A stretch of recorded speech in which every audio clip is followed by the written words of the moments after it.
Action Surge! It's happening. It's happening now. We're here again. Oh my god. So we haven't played for a little while. Like We had seen this. each other. We haven't seen each other. I think this is the longest we've got because sometimes we'll meet at events and stuff like that, and some of us have seen each other. But generally speaking, I mean, I've seen you, Holly. But we haven't seen each other as a collective that much. No. And we had this. It was a bit stressful for me, but we had this really lovely thing where we had 12 and 13 on a weekend, and then the following Monday, so 8 days later, we saw each other again to record. And it was so nice, and then it feels like it's been forever.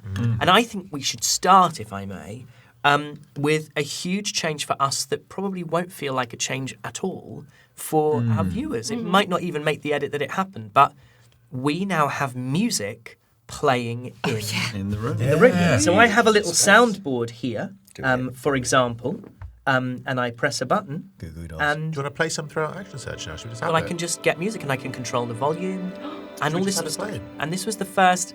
No, because the brand of Action Surge is bare authoritative bones? silence because we're so chill. Yeah. But since I started playing D&D, I started playing D&D 6 years ago, and one of the there are certain advantages that a home game has and a home table, and one is that feeling of. Sometimes it can be a bit annoying, actually, when you're the DM, like people snacking and people can go to the loo and people can come back. But the great thing about it is, you're totally free with everything. You're not recording anything, so nothing's copyright. So if you want to have the Ride of the Rohirrim in the background because it will help your players feel something, you can do that.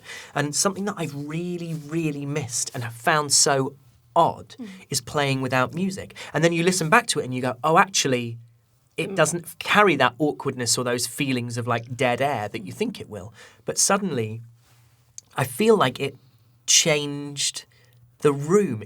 We were all felt, and I think because we've had huge high stakes in a lot of episodes, and actually that was, with the exception of the beginning that was kind of heavy, that was one of our lightest episodes we've had really in quite a long time. But what did you guys feel like playing with music? I mean, for some of you guys, you will have never played with music in the room before. Yeah. I mean, for me, it makes such a difference. And I don't think people realise, the amount of editing that goes into an episode for Double Jump, and especially shout out Sam. Especially poor Sam, who does have to do the edits. Not always on the best timelines.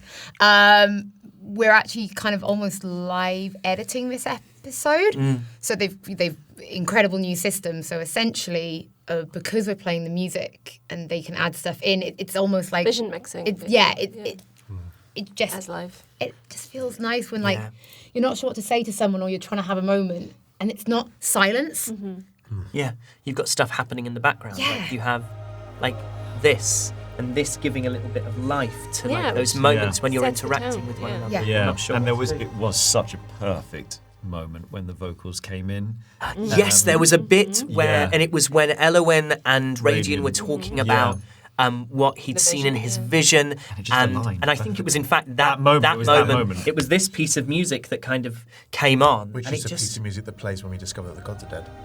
That's the same piece. I didn't even hear it when we were talking. Genuinely, I didn't clock it. This is the same piece of music because I remember rewatching that so many times. Is the moment where you describe us going up and seeing the black and everything at the top of Mount Atrium. This is the piece of music that plays, and all of us, our jaws are on the floor because it's the first time that we realise that the gods are dead. Yeah, I was like, that's cool. It's so cool. It's really exciting, and I feel like it adds so much to that feeling, and it creates this feeling again of just in all those moments when you're stumbling for words, and I get them all the time as a DM, I'm sure you get them as players. I think every table gets them. It's a great thing to do in a home game. If you're not already using music in your home game, use music in your home game. Allow it. Also, I have General, Gloam, Combat, Somber, and Recap. Can we talk about the Gloam music a bit? We can talk about the Gloam How music. much have we spoken about it? We haven't. We've really spoken about it. No, we haven't. So for anyone who's not sure, this is the Gloam music. Now, if I'm correct in remembering, this is all me singing. Yeah.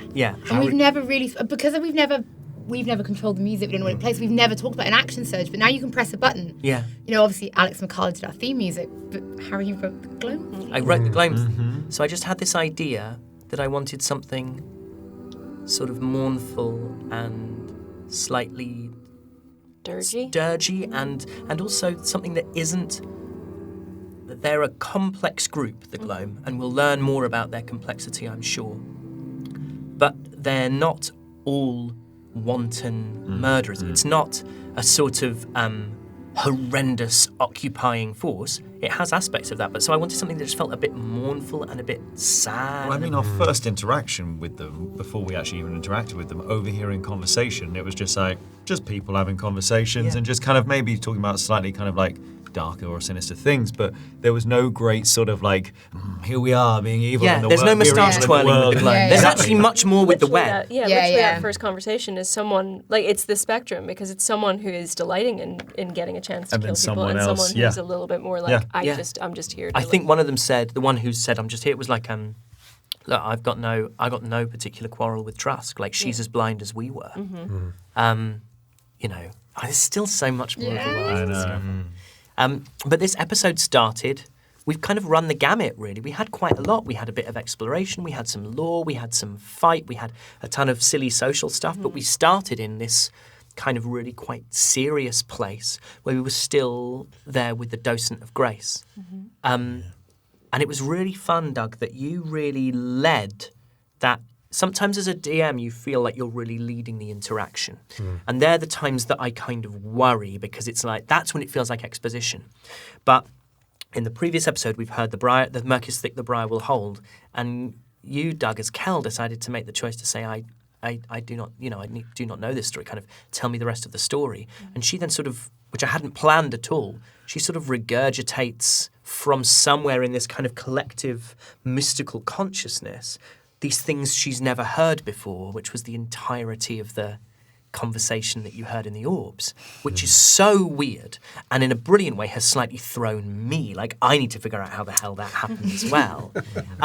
But I loved that stuff.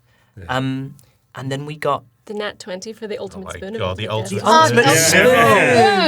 I loved your addition of the little sprig of that was gorgeous. It was lovely. Live tree. Cherry blossom. Well, it was also great because I had, like I said this in the previous action search, like I had truths ready for quite a few of you. Well, actually, that's not true. I had a truth ready for Radiant. That was it. Like, the whole docent thing was just there to, like, I was like, I think we're probably ready, the table's ready and the story is ready for us to start to learn tiny, tiny things about Radiant and start to drip feed what the hell, how he came to be here and what the hell is going on. And then Dolly was like, I want to hear a truth. So you're like, oh, shit. So I kind of half had something anyway that I've been thinking about for a long time and was able to give that. And then when I was listening back to write the recap, I'd sort of not missed it, but we hadn't fully allowed it to come to fruition, where Kelner says, I have truths that I would like to know. And Elowen's like, well, I'm not made of money. And I was like, oh, I would love to. So I went away and thought about what that truth could be. And I was like, oh, I hope we get an opportunity for Kelners to hear that truth. And then you roll a nat 20 on giving a gift to someone who understands the nature of the gift you've given. And it's like, how perfect is this? Because I'd already written a thing and I'd written next to it, this will cost 300 gold. And like how lovely to just be able to go. Also, the kind of ambiguity of the poets of the gracious that sorry, squeaky chair. The ambiguity of the gracious that Dolly's more familiar with. You know, you get kind of good ones and bad ones and trustworthy ones and less trustworthy ones, and to have had a kind of almost quite a pure interaction, really. Well, it was in many ways, because I don't think that I was looking for her to give me a truth when I gave her the spoon. I think I was literally just trying to. That was apparent, yeah. Like, I don't think Yeah. anyone would think It was like free. none of Like, us it would was nice think about it. honest. But again, it's that thing where it's like, the true, like the best gifts are kind of given with no expectation. And that if someone actually makes a gift like that, you're so much more, or certainly I am, so much more like, I want to reward that. I want to recognise the gesture of that, rather than being like, perhaps this spoon could pay for a truth. Like, fuck you. I don't want to get too off topic, and I want to remain on this, but it's very similar to the scenario that happens in an opposite way after we say that we're going to help Quincy and the Radiant says we want something in return. Like it's almost her voice dropped because it was going, oh, I thought you were doing this selflessly, but in fact you didn't want to do that. In fact, I was going to tell her that the gods were dead, but you guys said don't do it, so I changed it at the last minute. But that thing where it was so selfless, that act, and it was so beautiful, and how the dice tell their own story of like it was meant to be the best spoon you've ever made. Like everything, it's the idea of rummaging in your bag, and it just felt really beautiful, and how it was improvisation, but also so pure that you rolled it out 20. Like we were so excited when we saw it. It was wonderful. It's so rewarding when those things happen, and like more a story nat 20 than anything. I think they're the ones where you go, God, it couldn't have happened any other way. Yeah. Like if I was sitting down to write the novel of this, and before we were playing, fingers crossed. But if I was sitting down to write a novelization of this, it would never have occurred to me to get Kel to offer a spoon. And for her to love it so much, she gives us truth. But then you go, it's the most obvious thing. It's the most obvious thing in the world. How could it have happened any other way? It was. I love the docent. I love that. Did I say this? Great character. Oh, good. I love the docent as an NPC. They're so visually strong. Yeah. We've all got a very, very clear idea of not just what they look like, but like that kind of that smell of sage and everything that follows them. Like it's very easy to conjure up the image of them. They're not out. No, it's not out. To say. And actually, I'm not someone who kind of calls for fan art very much. Yeah. Certainly, everyone can do what they want. I'm really excited to see interpretations. I was about to say, more than any other, when you started describing the docent, more than any other, I was thinking, I can't wait to see what people draw, because I can't wait to see how different people have interpreted different parts of the description. Yes. The time of recording, people exactly. Oh, and also, I don't think I've said on Action Surge what it's based on. So her wagon is based on Mercutio's description of Queen Mab from Romeo and Juliet, where he says her wagon is a hazelnut. And all this kind of thing. And so it's made of hazelnut wood, and it says something like her covered in like dragonfly wings. So that's what the gossamer material is and all that kind of stuff. Because I was just trying to, because you're in the Mab Woods. And I thought that this was like a known thing. I remember watching the Sam Neill Merlin when I was a kid. Did anyone else see this? Mm-hmm. It was one of my favourite things. Sam Neill plays Merlin the Wizard. Isabella Rossellini, I think, plays Nimue. Helena Bonham Carter. I think Kate Blanchett plays the Lady in the Lake. She's in it like two scenes. TV series? It was a two-parter, and it follows Merlin's kind of magical journey. And I don't know how it's aged in terms of the visual effects. Probably not very well, but it's wonderful. And Martin Short plays this sort of imp who's in service of Queen Mab. And I thought Mab was like one of the iconic characters that everyone knew about. And it turns out, not particularly. She's mentioned in Romeo and Juliet, and that's kind of it. And they took that and ran with it. And she's like queen of the old ways, the pagan magic. And there's Christianity coming in. Oh, God, I worked with him. And he's amazing, and he was in Blade Runner, and he died, and his name is Rutger Hauer. Oh. So I worked with Rutger Hauer on a TV show, and I never had the chance to tell him how much he plays King Vortigern in Merlin, and I never had a chance to tell him how much that show meant to me as a kid. But like Mab to me has always been like, I have certain little low-hanging fruit things that I just really love, kind of bringing into D&D wherever I can, and the Mab Woods, it just felt like kind of an appropriate way of. I think I was kind of making myself happy. It's like a little bit of selfish storytelling, but hopefully that, like you said, is still evocative. But I also didn't know how long that interaction with the docent was going to go on for. This was a difficult one for me to figure out pacing-wise, and as per usual, you take a little bit longer on the things I think you'll take no time on, and then you get through certain things incredibly quickly. But yeah, it felt like a really kind of a start that was quite good to kind of get us back into that world after a little bit of a break. Yeah, it was great. I think the whole, that whole experience, being in the woods, being in shelter, then just agreeing that we all need to settle down for the night. I think taking the rest was at the right time was good. I really loved your secret. I thought the secret was really lovely, and again, character revealing. And I think it was a really good, almost like we always need to warm up again with the yes, exactly. Being like we're allowed to sit there. We had a lovely moment. Everyone was able to kind of like sit and think and ponder about what their character is before we get up and we're fresh for the next day. Yeah. And I think that kind of brought a level of energy. Also because the stakes are so low for us right now because we're just kind of going with the things that happen to us. So I think there is just the ability for more play and to do more things. And I think we did some quite beautifully idiotic things and made some mistakes and just rolled with it. And I really appreciated the way that kind of this episode really snowballed. Like it could have gone a multitude of ways, really. Yeah, absolutely. We could have just not gone where we went. I mean, maybe I'm sure we, No, you could have. No, I mean, there was certainly a conversation about whether or not we even wanted to do it. Which surprised me. And it was really good that it surprised me because it reminded me that before, every single time I've put you in something, the web's made you do it. And actually now it's about what you guys want to do as a group. Because it wasn't that I didn't want to, but I just feel like that was what Dolly would have done. Totally, yeah. Whenever I say she might be like turning a new leaf, but she's not about to go running on somebody that we literally just met. I'm going to die for pure altruism. Why? Yeah, and to be honest, I probably would have agreed with you at any other point, but I think felt like we could really use some allies. Maybe we can earn an ally by doing something good. So we're still not far from where Elowen's. Yeah. We're still not far from Elowen's neck of the woods, and Elowen to me feels quite. I mean, we've really had, and I think I called Radiant Endelian, but other than that, I think I successfly called you Elowen for an entire episode. No.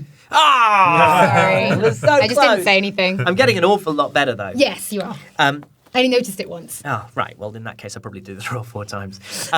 But we know that Elowen is like loyal to a fault to family and to Mouse.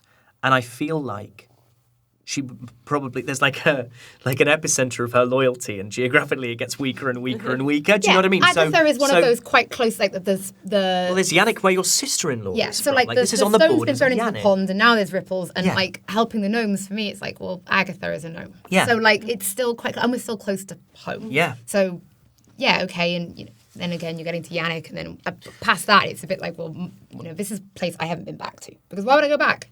Yeah, Yannick. Too close to home. Yeah, and also Yannick, you wouldn't really have any reason to have gone to Yannick. I mean, I don't know what the web would want with Yannick. Yeah, it's just an open town with a university in it, essentially, which we'll learn more about.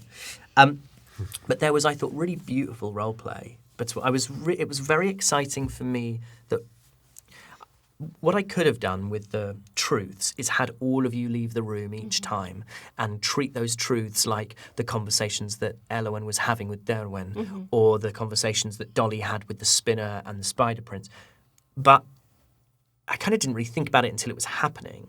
But there's something really lovely about your characters not knowing the secrets, but you guys as players knowing and hearing.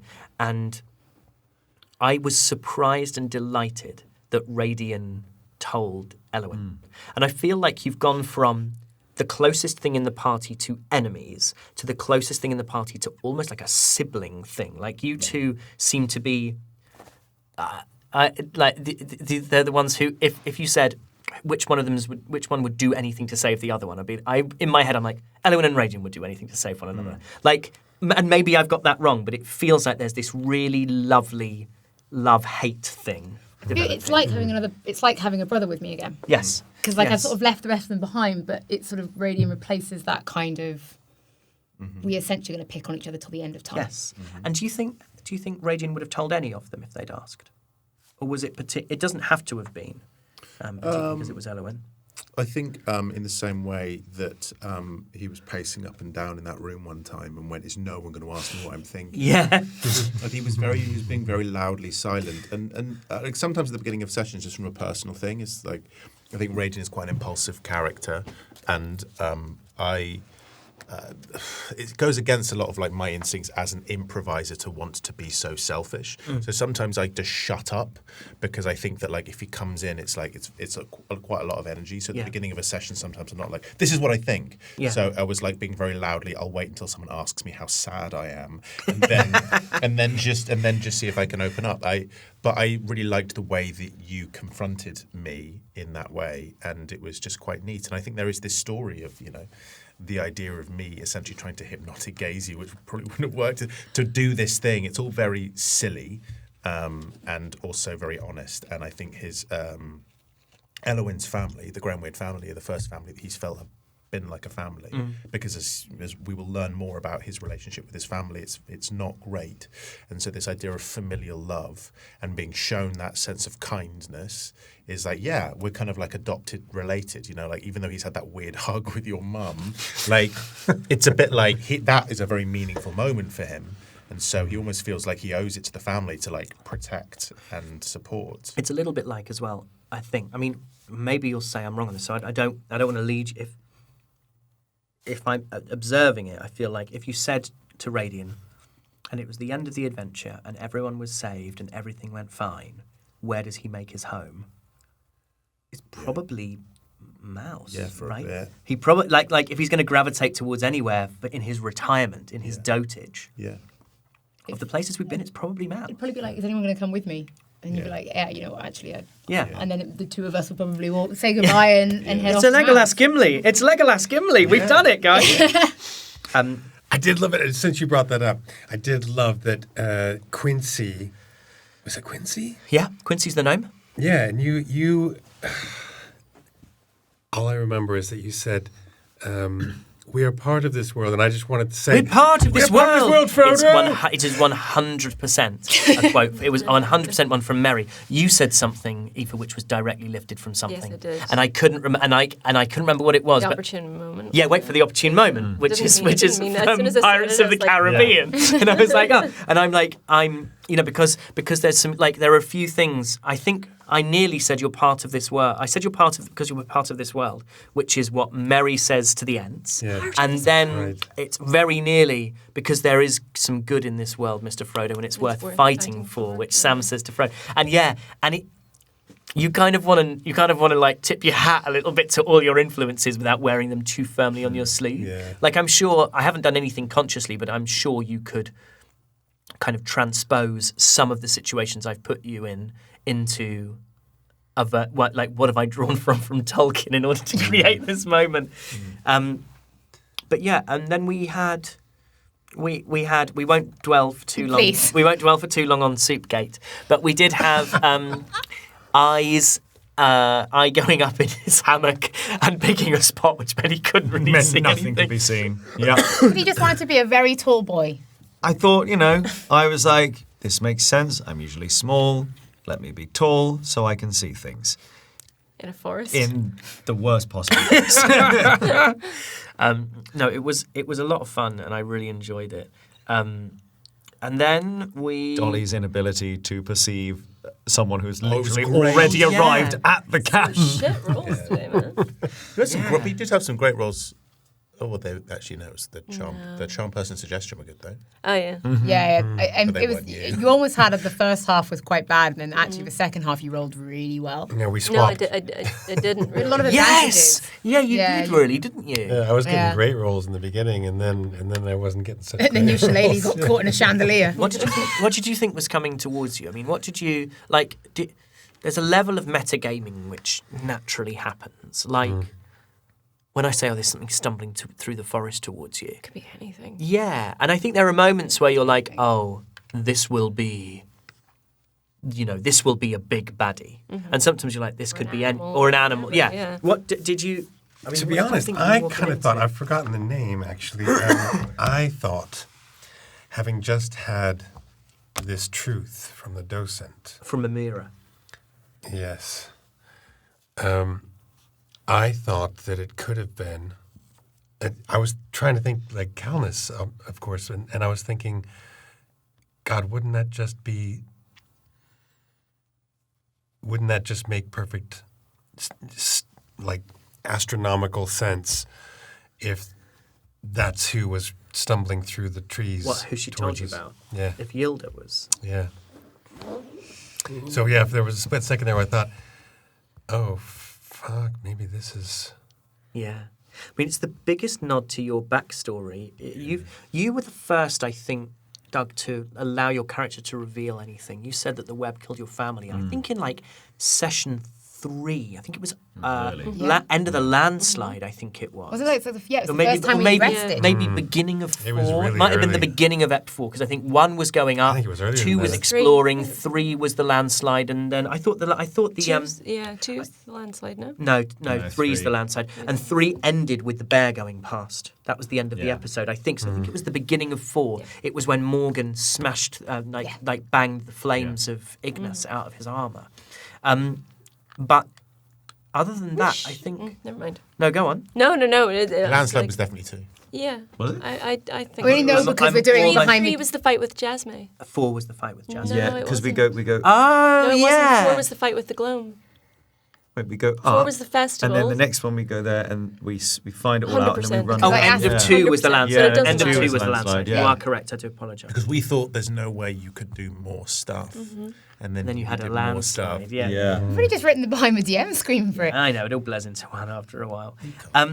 Because it is all one. Yes. Really? Yes. Yeah. It's all one giant story. Does it matter? Ep 3? Like, And what makes it even tougher is those filming days are back to back as well. So it's episode 3 and 4 have blended, especially because they would have been filmed together in one weekend, and that's when it gets really hard. I mean, I don't know what the rest of you like, but when you started doing the recap for this, I was like, The way I can. Christ, we did a lot in episode 14. Ep 4 was the Gloam. Ep 4 was the Gloam in the woods. Right? That's when the first time we had someone. And then I think Because that episode in particular is such a perfect, happy, fun first half. Combat serious, like because you went down. It was the first time, And in like in quite it was a really shocking way as well. So it was a real like. That's 10 episodes ago. I know. Yeah, That's 10 episodes ago. what's now. It's interesting when it comes to like fondness for episodes, the difference between kind of being in and out of filming. Like episode 4 is one of my favourite episodes, and I think that a lot of people it wouldn't really register. I think other people would prefer other episodes, but just to be a part of that was a really lovely episode to be a part of. I think episode 4 was the one before, like at the end of 3. I think. Did we take a break before the fight with Jasmine? Yes, And then we we were set ended- up the Yeah, minis. and I think I said after. In that case, it might have been after episode 3. I said to you, "Don't feel like you can't break the world. That's right. Like, You were you like, can do what you like. Yeah. You can go to places. You can do things." And I think 4 began with Caramel and the festival. Yeah. And to me, that was when we got out of that early, like, I stopped hand holding at that point, and you guys start playing. You know, that was when it felt like it started to become your story rather than mine that you were playing your way To through. talk about a familiar franchise, it's very similar to the moment you step out of Midgar in Final Fantasy VII for the first time, and it's like, there's all the world! And the most terrifying thing was the moment when Morgan left in episode 3, and he went, and you can go anywhere. And I'm like, what? Yeah. What do you mean? How do I go anywhere? Yeah. Yeah. And now, like, I hope it's got to a point where it's like, we can go anywhere, where it's sort of second nature. But it's a little bit like how, they always say, like, children need rules, because rules make them safe, and limits make them feel safe because they know everything they're allowed to do because they've reached a point where it's like, no, you can't do that. And in a way, new D&D players, I think, are like that as well. It's like, can I do this? Can I do this? Can I do this? And you nervously push that envelope until you find a point where the DM's like, it doesn't. So we had one today, actually, which was, I want to knock him out. Yeah. And we're jumping around a bit now, but being like, I'm sorry, you can't do that. I have no facility to let you do that in the rules. You kind of need those moments because then you're like, okay, everything up to that point I can play in. That entire sequence, which I really loved, it almost played in sections. It felt like a comedy, the way all of that was playing out. Because it was just like, there was chaos over here, and there was something happening in this room, there was something happening in this room, and you open the door, and it's like a farce. One door opens, and like, suddenly there's a web. It's like, what the hell's been going on? It's like, what have you been doing in there whilst you were having a It's like the play that goes wrong. It's like, you guys don't even know that we had an earth elemental in there with us. Yeah. Like you were completely unaware that we had Kel's getting slammed by a lump of earth. Yeah, but it felt, that would have happened so quickly as well, the speed at which all that happened. Which was really well, a round is 6 seconds. Yeah, so it was what, 12? So the whole, I think, like the You drank a lot of wine very the quickly. whole thing. Oh yeah, of course there is that. But the whole thing I think happened in like you're probably only in that temple for about 10 minutes in total if I allow you the kind of searching time and all that kind of stuff. But yeah, so you had so what was your full plan, Radiant? So my plan was for us to be seeking sanctuary. We were refugees from Mouse, and we were coming in, and we just wanted a place to stay, and that was what it was going to be. And then, Kind of what we did. yeah, no, of course it was, and like, also it didn't really matter. It was we just want a place to stay, and we'll sit. And then you brilliantly did charm person, and that kind of made things so much easier because the deception wasn't really required in the same way. It meant that It's a very odd spell, charm person. I find it really, really hard to DM. I tried to use it sparingly because I know it's annoying. It's so intangible. I know. Like the charmed condition itself is kind of weirdly intangible. It doesn't. I read that as just it's whatever you kind of need it to be. Yeah. It's not. I would never use it in a game breaking kind of way or try to break the game in that way. No, But absolutely. I think in that scenario, all I wanted to do was make this easier to deal with. Like, there's 3 of them, fine. Well, 2 of them can be, like, you know, split up and split apart and dealt with in that way. But so charmed, the 2 effects are you can't attack the charmer or target the charmer with damaging abilities or magical effects, and the charmer has advantage on any ability check to interact with you socially, which essentially is the same as the previous definition in the 2014. But it's like, how amenable, you know, like, should maybe, you know, the tieflings have been like, you know what, maybe I should have made you roll more persuasions, but actually also sometimes, you know, we can get, especially if we're heading into combat, we don't want to get bogged down in rolling for everything. You're also like in this situation, it's like, how believable is it? Like, they think we're drunk, they think like they've gone off and looking for something else to drink, like it's noise, they're, you know. And also if it's the, you know, if it's, say for example, if it was a combat with Medea, Morgan, it doesn't work in that way because the stakes. You also have to roll with disadvantage if you're in combat with someone to do it. Right. See, there we go. Because at that point you're like, you know, and I'm not saying it wouldn't work at all, but it would be a struggle to because maintain socially it. It wouldn't. Yeah, because it wouldn't make sense. But I think in stuff like this, which wasn't meant to be a deadly encounter, it was meant to be like. So I built this specifically for and there was loads of stuff that you could have done, but because you never got into full combat, you never had a chance to do it. No, it's totally fine. So I literally, in my notes, I think I've written something in my notes. Here's what you could have won. Yeah. Exactly how it feels. Actually, now you've said it, because you got really into describing how much there was so much for you to hide behind. Can I just say as well, like, what I find really interesting here is that these guys think they understand why I has a problem with gnomes, but they don't, like, know the full thing. But what I found, but what I found interesting is that it felt like neither did the gnome, and I was there going like, so it threw me off, being like, they think I'm a small fucking dragonborn, and I was there. That threw me, being like, why does this gnome not? Why does this gnome not like me? I mean, without revealing, why does this gnome not have an issue with it? Do you know what I mean? Like, without revealing too much behind the screen. Yeah, I think kobolds are so rare. Yeah. That you see many more Dragonborn children before you see a kobold. Yeah. So I think for 95% of people in the world, and also all the priests you've met so far have been incredibly powerful priests. She's like a local vicar in like a little provincial town. Like if someone said, I'm going to describe one of the disciples, she might be like, from Zacchaeus? Like she doesn't like necessarily know. And therefore in the same way, doesn't mean she's worldly. No. So she's probably seen a few Dragonborn kids. So sees a little scaly person with a big scaly person. Is like, oh. And then also that there can be disparity, but enmity or dislike is not always mutual. Yeah. So that it's not always taught within. Yeah. So that threw in the moment being like me, I think, right? Sorry, me. In the moment being like.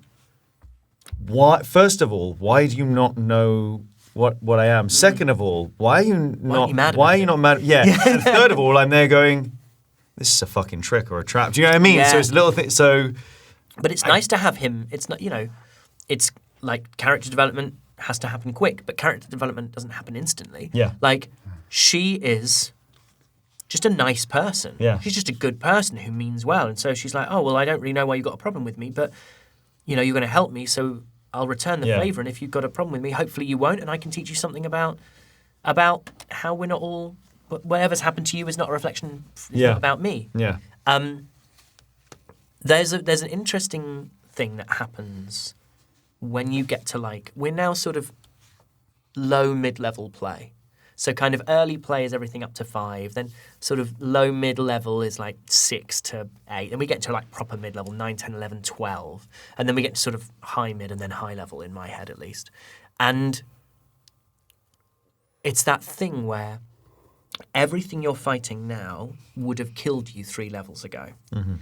And so it's quite challenging because you have to have a reason for it to be powerful enough to present a challenge. You don't want to be fighting. If this was 3 bandits that are challenge rating 1/8, they've got like 12 HP each. And actually it's boring. It's no fun. Mm-hmm. So then, kill. Yeah. So like how do you, as a DM, I find it quite tricky to be like, I need to keep them hitting for a lot, but I don't want to make every encounter absolutely deadly. So actually, this is a conjurer wizard, exactly as written, no changes. Then there's 2 gladiators with almost half the HP they'd normally have. They should have had 112 HP and they had 70. And then the Earth Elemental is meant to have 111 and I gave it 85. But it has like some immunities and some condition immunities and some resistances. Yeah. But it's like, it's tricky to, I don't know if you find this as well, like tricky when you're DMing to go like, I need to keep it challenging, but But like the difficulty curve, it's a little, someone said something that you get in gaming, where it's like, why is this fucking bandit on Skellige so much more difficult than the bandits that were fighting me right back at the beginning? And it's like, because they sort of just have to. They have to level up with you. They just have to be like the world can't stay static the entire time.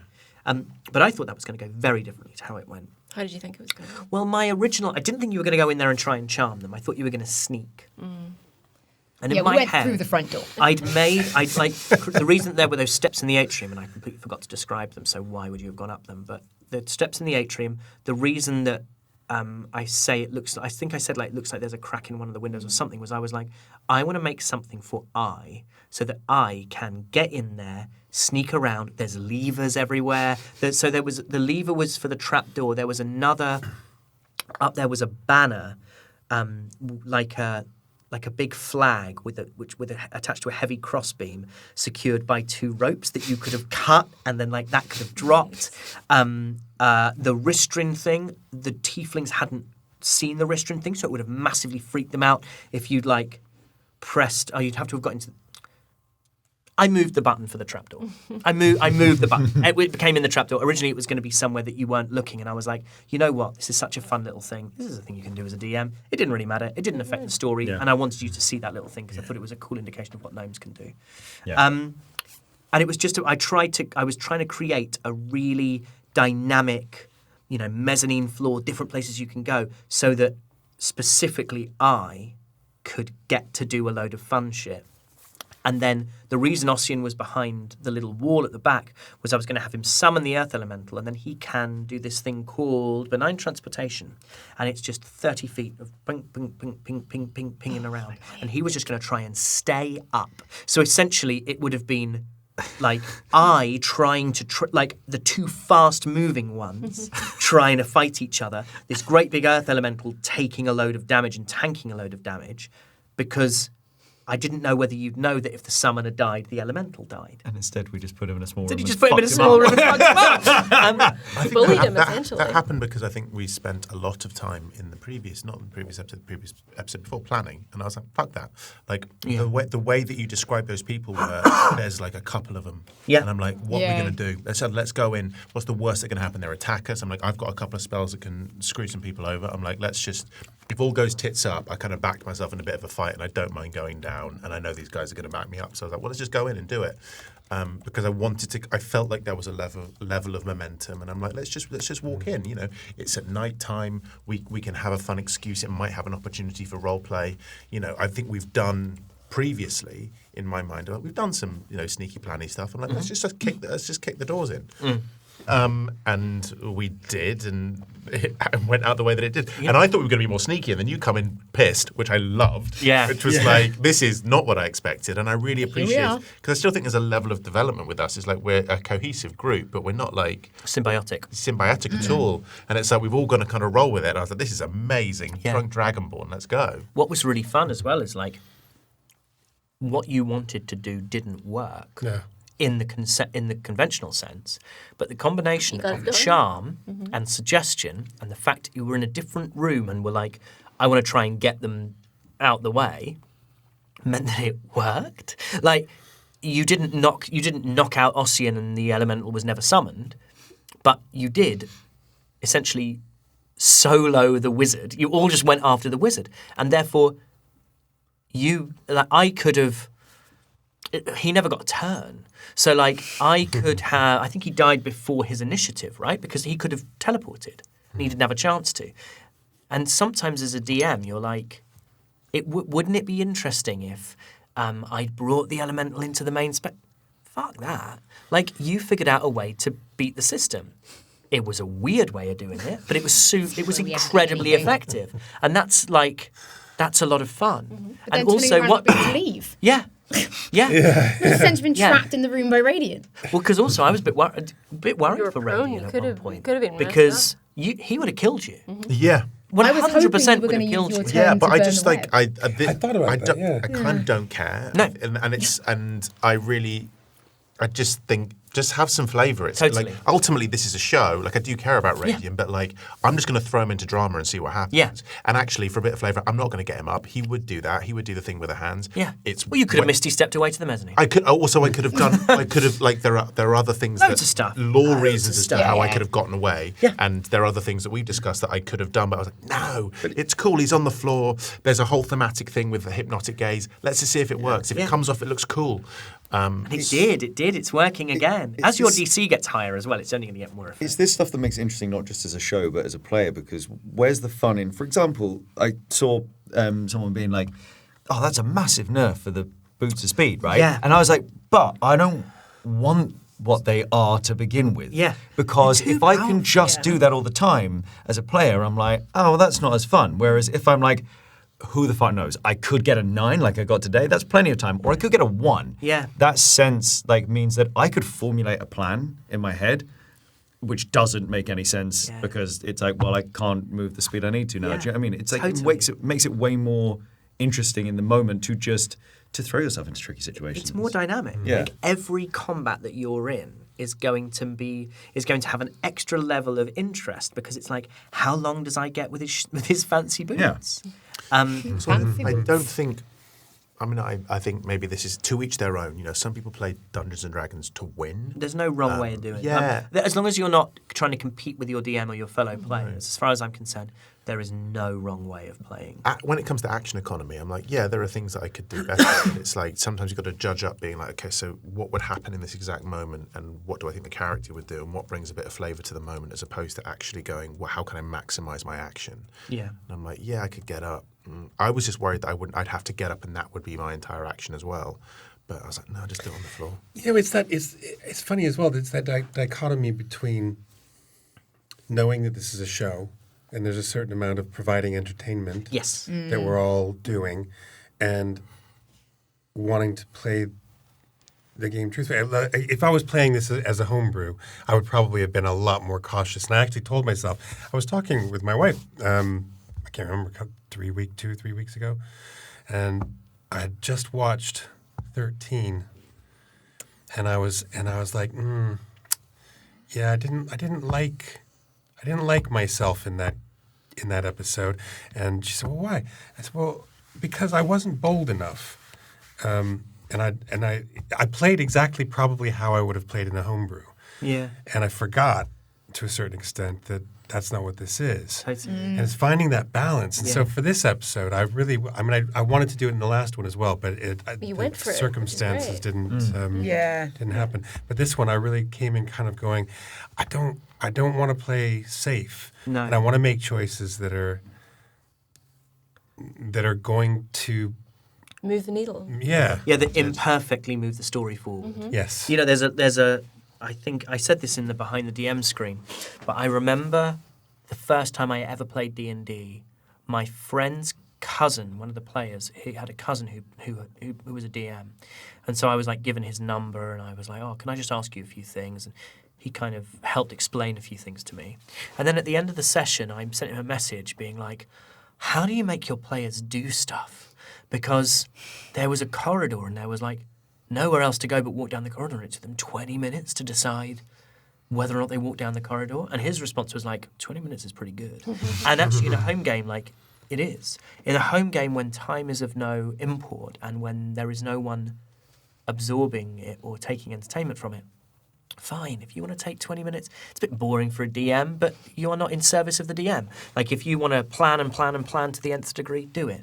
But there is a level of this which actually I think really helps, where it's a little bit like I as a DM, I put a present in front of you, like an unwrapped gift, like a wrapped up gift, and there's only so much fun there is when you give someone a present, when they just shake the box and try to figure out what's inside. It's like, just open the fucking paper and be surprised by it and play with it. Do you know what I mean? And there is a tendency that we all have to be a bit like, oh, what does that sound like? I'll weigh it, and I'll look up other things on the internet that weigh the same amount. It's like, open the box. Yeah, open the box. Yeah. Because I've also, everything I've made is for you to win. I've never made something, and I will never make something where I'll be like, this is to kill a player. I'm going to kill Elowen today with this. You know, like, it's always going to be given for you to just enjoy it. So just sometimes there are moments where a little shake of the box is good. Like, I think it was nice that we had a little shake of the box before the big fight with the Gloam, because it was an important moment. But with this, exactly as you both say, just tear the paper off and see what happens. Talked a little bit about, accidental and sort of, saying stuff and rolling it with it. If you hadn't said my name at the end. I know. I wonder how that would have ended if you, what we would have done. The only reason we had to show the letter and even talk about any of that is because you said my name. Yeah. I texted you about 4 days ago, didn't I? Said, thank fuck you've got that scroll. Really good for us. But Because also, it's massive, because the God Killers thing is so, like, for me, is so fun and is so exciting, but also it is potentially... Well, we keep saying, the stakes are so low for us, and I know they're fucking not. Yeah, no, they're Like, not. No. Like, potentially it's disastrous. It's potentially what I end up doing by mistake, if I'm not really conscious of what I'm doing, is putting you in a situation where you can't go anywhere, where you're constantly having to be like, well, they're looking for 5 people of 5 different races, so maybe if just 3 of us go somewhere, they won't be looking for the 5. Do you know what I mean? And you're like, oh God, that's shit. That's boring. Yeah. You can never be a group. You can never be yourself. So having the scroll, and also what the docent said, which is not to say the majority of people will be like, oh my God, you did it. But there are plenty of intelligent, learned, wise people who would be like, it's all a bit convenient. a little fucking convenient. But yes, this... Yeah, and I mean, equally, I'm not adverse to you throwing out things which make it tricky to use it and for it maybe even get lost and blah, blah, blah, because the other side of it is you don't want it to be easy save all, just going, Yes. oh, situation resolved, look at this, you know what I mean? You don't want that. We finished with the use of this scroll. Which was really well remembered. Yes, it's super. I mean, it's really super. And I didn't want to kill Quincy. Because like increasingly, Just saying. you were quite happy to kill Petra. I was ready to kill Quincy. I is constantly ready to kill Quincy. And yet you were the one that... I know, yeah. But now I hadn't, and again, sometimes things feel like there's such an obvious trail of breadcrumbs for me. But I hadn't anticipated you giving her the crossbow and be like, can you fix that? That was great. It's really lovely. That was great. It's really lovely. I like it so much. I've put in my notes for the beginning of 16, how does Quincy repair the crossbow? I hope she does it fast, because Petra can't wake up while we're still there. So we're kind of... I mean, Petra's going to wake up, hun. Well, yeah, but we can't still be there because, certain... charm person only lasts for an hour, so... But suggestion lasts for 8. So you've got like another 7.5 hours, right? Until she I wakes really up. wanted to tell Petra to strip down and walk off into the... You can't do anything that would be anything harmful. that doesn't seem reasonable. You can't do. Can you not? No. No. It says the suggestion must sound achievable and not involve anything that would obviously deal damage to its target. For example, you could say, fetch the key to the cult's treasure vault and give the key to me. Or you could say, stop fighting, leave this library peacefully and don't return. But you couldn't say, fall on a spear. You couldn't say, dive into the sea. Can you swim? Jump off that cliff into the sea. Because that's very overpowered. Yeah. Well, yeah, because you could do it to anyone at that point. Yeah. I'm looking forward to finding Iago, maybe, potentially, if they're still there. We didn't hear that conversation. No, you didn't. We were all inside. That's why I didn't write it in my diary, because it means I don't want to carry it over. You heard something about Iago. But we didn't hear that he was at the Black Cat. Yeah. No, I wrote that down. All that stuff down. Cross it out. We Scrub it from Dolly my is mind. the only one that heard that person was in Yannick. Information broker. Information broker. Yeah, shadow broker. But yeah, we didn't hear that, which is why I never wrote it down. Oh, she takes notes in character. It's to stop me thinking, and if I was to look back, I'd be like, oh yeah, I know about you this just thing. do it, yeah. Yeah, it's great to ring fence knowledge that you don't have, and you guys are all very good at being respectful of like not jumping in on things that aren't happening. Right, should we roll you some polies? Yeah. And I get to talk about my favourite bit.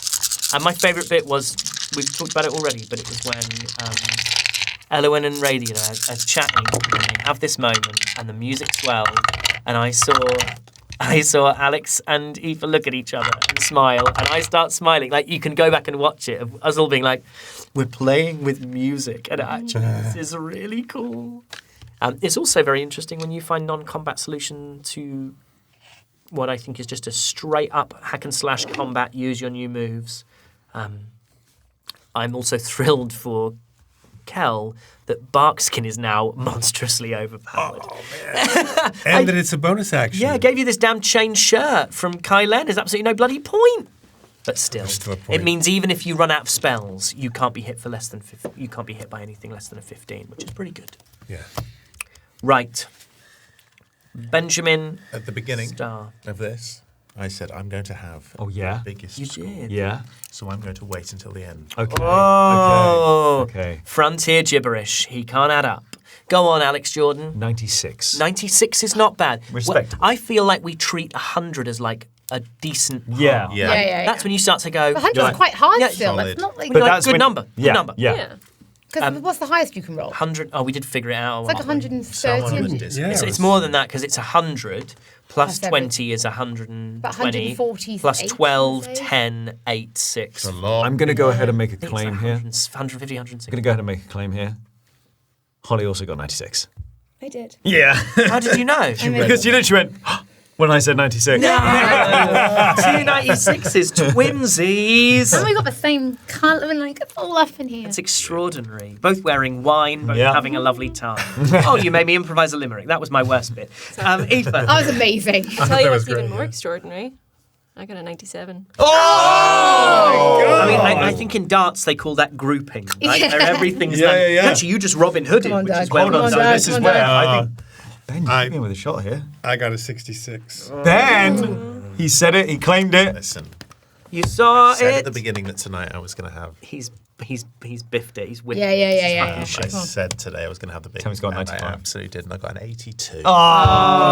One of Did the you- very few times that no one's broken three figures. Yeah. So have three of you in the high 90s. Yeah. It bodes well. I don't know why, but it feels like it should. Probably say our amazing community. Not only do they track Roly Poly, it's the Six Packpedia, I believe is what the website is called. Yeah. But Love that the six pack has officially taken. Yeah, it. yeah, yeah, Because yeah. the six pack is very, so very relieved. But the glossary that I originally wrote on like a Google Doc, they have now taken and created the most amazing website for it. Yeah. In fact, if you go to naturalsix.net, we now link out to their. Do we? Yeah. Oh, how cool is that? With my glossary, it was just an Excel spreadsheet, and it got updated with every episode. So if you weren't up to date, you could potentially see stuff you didn't want to see.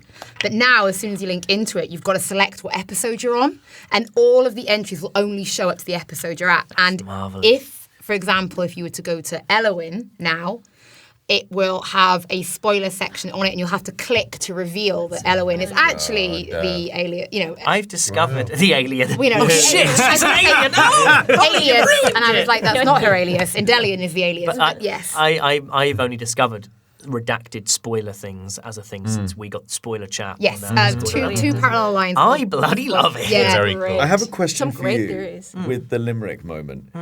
Did you realise partway through that the limerick was almost going too well, and you were so you were like, Well, I was like, what I thought was, I need. So as you're talking, I'm going veil, fail, and I was like corn and horn. So I was like, I'm fine.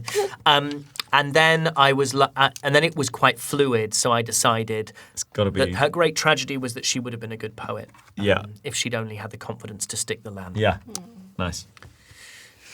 Right. Well, now that we've dealt with the important shit. Thank you so much for watching, everybody. We will be back. Well, I mean, if you're a Patreon member, we'll be back in 13 days or 14 days. When does this episode air? Oh, God knows. I don't know. Watch us This on- one airs mid-October. Right, so if you are in London, you should come and see Oh, us you at should. MCM. Is it 26th, 27th or 27th, 28th? It'll be Friday the 25th. 25th. Okay. Friday and Saturday. Sorry, everybody. On the Friday, we are doing a live D&D show on the centre stage. Yep. We also have you, and you doing. Which is Doug, Harry, and Alex for the audio listeners. Oh, I'm not yes. doing that this week. No, you're not. You're doing a voice acting panel on Doing the a career panel. stage. That one. And we haven't decided who's hosting that yet, but one of us will be. Then on the Saturday, Doug and Harry have a meet and greet.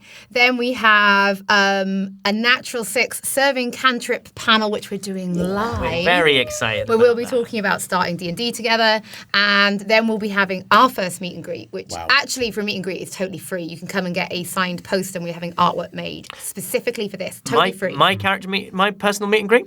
Not free. You simply must pay for stuff. But the group one, and it is only group stuff, we're signing stuff for free, but also we're doing our first merchandise. Yeah, we'll be selling merchandise. And you're wearing the pin badge, Doug. So if you're listening along, like I know my hairdresser does on his walks to work, you need to go. John, open up a video. John, go to YouTube, John.